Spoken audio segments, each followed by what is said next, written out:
النهارده في سؤال محيرني هنتكلم. هو البحر الأحمر اتشق فعلا؟ هو علميا البحر الأحمر اتشق ولا لأ؟ الصراحة أنا قعدت أدور اليومين اللي فاتوا علميا هو ينفع البحر الأحمر يتشق؟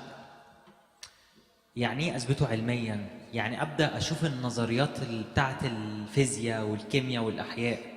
هل النظريات دي بتقول إن البحر الأحمر ينفع يقف زي سور على اليمين وسور على الشمال والناس تعدي عددهم 2 مليون واحد؟ وانا بدور كده في سؤال جه في بالي، هو انا عايز اثبت الكلام ده علميا علشان ايماني يزيد، ولا علشان مثلا انا عندي ايمان ولما انا هثبتها علميا انا ايماني هيتاكد؟ فانا لقيت ان لا، خلي بالك انت،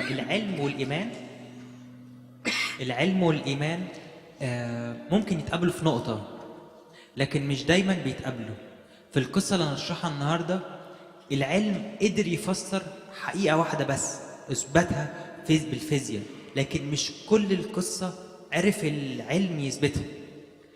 عايزين نخلي بالنا ان الايمان فوق العلم، الايمان فوق العلم. في المرض الايمان فوق العلم، العلم ممكن يقول حاجات بس الايمان اعلى. القصص المعجزيه بتاعه العهد القديم، في قصص كتير ممكن اشرحها واثبتها علميا، بس في قصص تانية لا، وفي قصص حته منها العلم يثبتها، لكن في حاجات تانية ايمانيه صرف، تتكلم عن قدره ربنا وان هو فوق الطبيعه وان هو يقدر بقوته وقدرته يفتح بحر. النهارده في قصتنا العلم اتقابل مع الايمان في نقطه.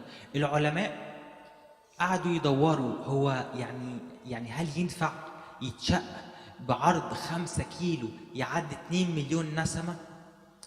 أثبت العلم إنه ممكن يحصل الكلام ده في حالة واحدة بس، إن لو في سرعة رياح شديدة جدا سرعتها من 108 كيلو ل 110 كيلو تضرب في مكان معين في البحر الأحمر تشقه.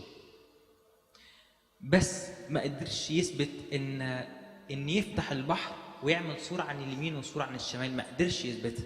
فأنا لقيت إن ديت حتة إيمان وحتة علم. العلم بيقول إن ده يحصل، لكن تكملتها هي إيمان.